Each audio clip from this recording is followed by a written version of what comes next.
Good evening. Paul Walker was at the center of the $2 billion film franchise that sent him on the fast track to fame. Fast and Furious fans live vicariously through his daredevil stunts, now hitting too close to home. ABC's Cecilia Vega has the latest details on the charity event this weekend where things took a turn for the tragic. Those blue eyes, that smile, that lead foot. Shut up! For Paul Walker, it was a recipe for Hollywood success. He is the speed demon who rose to fame in the Fast and Furious blockbusters, those adrenaline-crazed street racing epics, 6 movies in all that earned Universal Studios over $2 billion worldwide. But now, this is his Hollywood ending. A fiery crash Saturday that killed the 40-year-old actor and his friend. The red Porsche they were in, so mangled it was unrecognizable. The pole they hit snapped in two. Destruction that looked like it could have been a scene in one of his movies, calling into question the fate of the latest one he was in the middle of filming.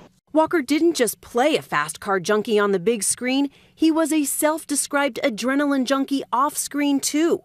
And then there was his love of cars, as he told Entertainment Tonight in May. What's the fastest you've ever driven? Just under 200. I did 197. I haven't broken 200 yet. And you're trying to? Driving me crazy. Oh yeah, I'll do it. It's the right car. Everything, I have cars that put out plenty of power and everything, but what limits you is aerodynamics. Here he is shredding tires on a racetrack, a member of a Southern California racing team. That love of speed may have caused this. When rescue crews arrived, the fireball was still burning. 2 people dead in this call. One of them is Paul Walker. Witnesses tried to put the fire out too. One of Walker's childhood friends reportedly attempted to pull his body from the burning car. Police had to hold him back. There was nothing. We tried. We went through fire extinguishers and... So sorry. Walker, the passenger, and his friend, the driver, Roger Rodas, were pronounced dead at the scene. Police still do not know exactly what caused them to lose control, but authorities now say the car they were in was going very fast. And police are looking for surveillance video like this for clues. This is something else authorities are looking into, skid marks like these, to find out if they came from the car Paul Walker was in or from someone else on this road known for fast driving. The car, a Porsche Carrera GT, one of the fastest out there. It sells for more than $400,000, goes from 0 to 125 in less than 10 seconds, and can reach 205 miles per hour. Auto Week magazine says even professional drivers call it scary to handle.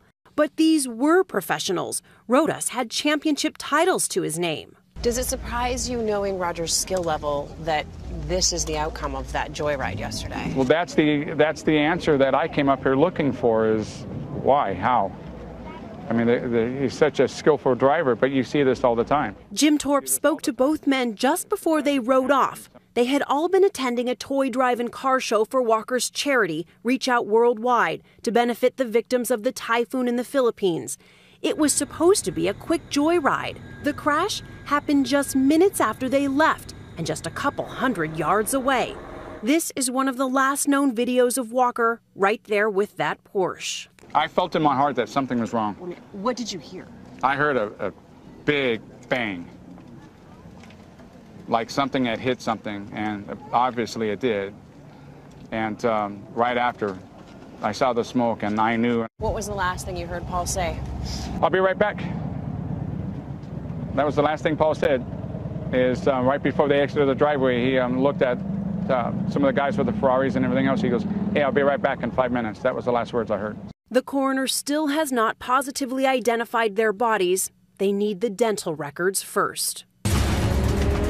Fast and Furious catapulted Walker to fame, but the Glendale, California native had a long road to stardom. He modeled as a child, later turning up in the 80s on such sitcoms as Who's the Boss and Charles in Charge. A decade ago, he told Charlie Gibson even he was surprised by his own success. You ever pinch yourself? Yeah, all the time. Why me? Exactly. It's like winning the lottery. That's what it feels like. But I keep winning it. This 2001 interview with The View now seems haunting. To me, driving fast, like taking pride in your car, that's That's what guys do. That's America. And, you know, racing has always been around. It always will be. This movie, I think it shows that, you know, definitely that speed is fascinating and that it's a rush, but it also shows that there's a lot at risk and there's a lot at stake. There's a lot at stake with this last one, too. For Universal Studios, the Fast and Furious movies are the most successful franchise ever. They have to rethink the whole plans for what was going to be not just movie number 7, but movies 7, 8, and 9. And so there's a real puzzle ahead of them right now. They've got a much bigger investment than just the next movie in this series. They're thinking about the franchise, they're thinking about the brand, and they're thinking big picture. It's been a while since I've been behind the wheel of one of these. Walker was on break from filming Fast and Furious 7 in Atlanta. He was supposed to return to the set on Monday. How was that one? He was halfway through shooting the new movie. Universal, the studio behind the film, is just scrambling, trying to figure out what to do. With the Thanksgiving weekend, they were just totally caught off guard. I mean, of course, no one could have foreseen something like this happening, but there's just no backup plan. Variety's Peter DeBruge says that Universal will need to chart a new course quickly. They've got other stars in the movies who have other commitments. Do you write around him? Do you cut him out of the movie? Do you try and fake it and shoot around, what you have and get a body double to do things? These are questions that they must be pounding their brains trying to figure out this week. James Dean also famously died in a Porsche crash before his final film, Giant, was edited. Let's not blow this out of proportion. When Heath Ledger died of a prescription overdose in 2008, he was working on multiple films. The Dark Knight was nearly complete. It was possible to sort of, nip and tuck and get other actors to dub the lines and really make it look like nothing had gone wrong. I think I might like that. And earlier this year, James Gandolfini, known best for his role as Tony Soprano, died of a heart attack while on vacation in Rome, leaving several projects unfinished. Hey, what's going on?